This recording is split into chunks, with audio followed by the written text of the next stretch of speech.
7월 19일 화요일 아침 보리떡입니다. 오늘 함께 볼 말씀은 고린도후서 9장 1절에서 7절입니다.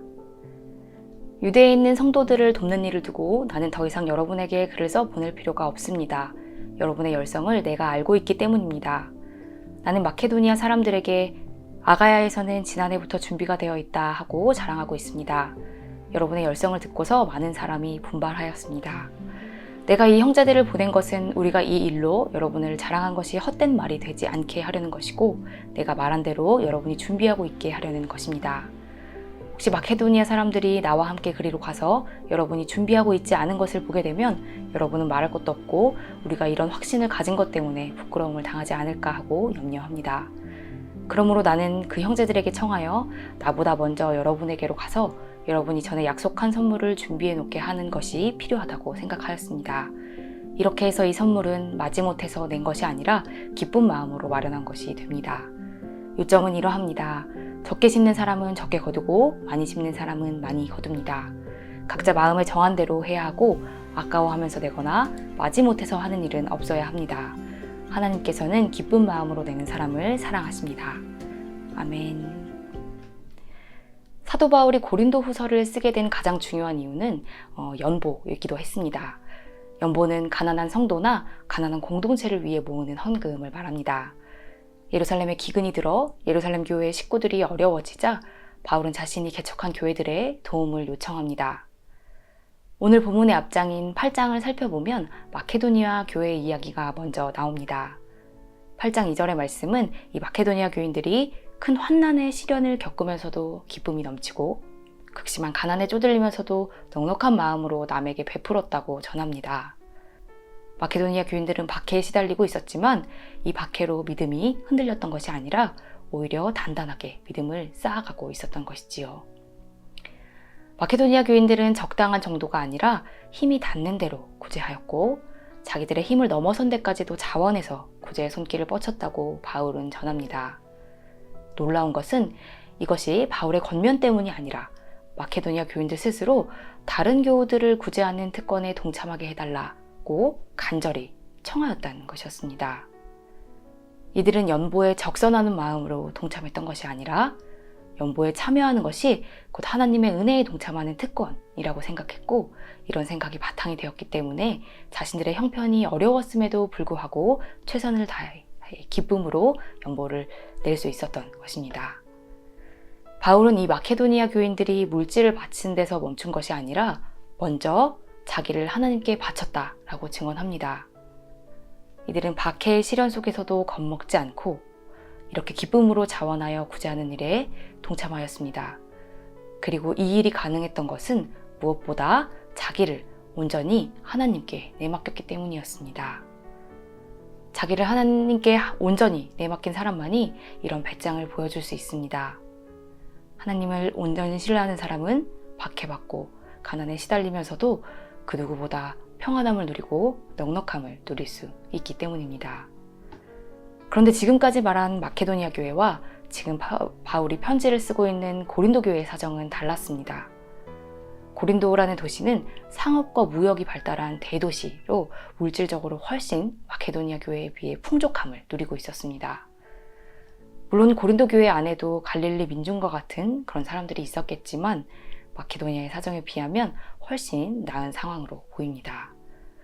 그런데도 고린도 교회는 예루살렘 교회를 돕는 일에 미적대고 있었던 것 같습니다. 9장 2절을 살펴보면 바울이 이 편지를 쓰기 1년 전부터 고린도 교회는 모금을 시작한 것으로 보입니다. 그런데 많은 금액을 모으려고 1년이나 시간을 둔 것이 아니라 1년 전에 시작은 했지만 모두들 미지근하게 참여하면서 시간만 보낸 상황이었습니다.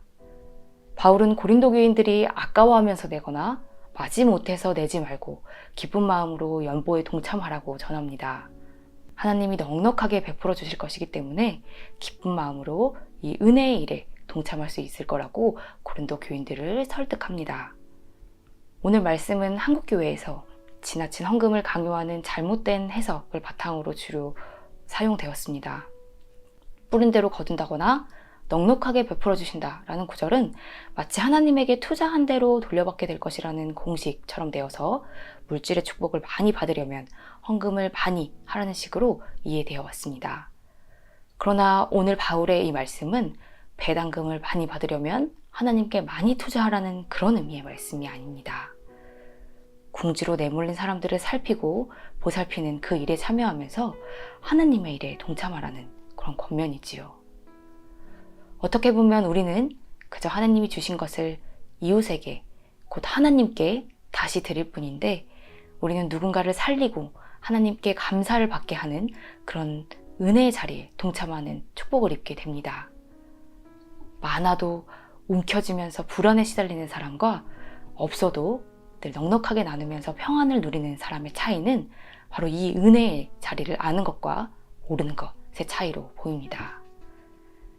고린도 교회는 서로를 구제하고 보살피는 일이 놀라운 은혜라고 여기지 못했던 것 같습니다. 고린도 교회는 성경을 살펴보면 믿음에서, 말솜씨에서, 지식에서, 열성에서 마케도니아의 교회보다 뛰어났다고 전하고 있지만 정작 이 연보의 자리가 하나님의 일에 동참하는 은혜의 자리라는 것은 알지 못했던 것입니다. 그저 우리보다 못한 형편의 같은 교인들을 위해 자기가 가진 것을 베푸는 정도라고 생각한 것입니다. 그러나 바울은 말합니다.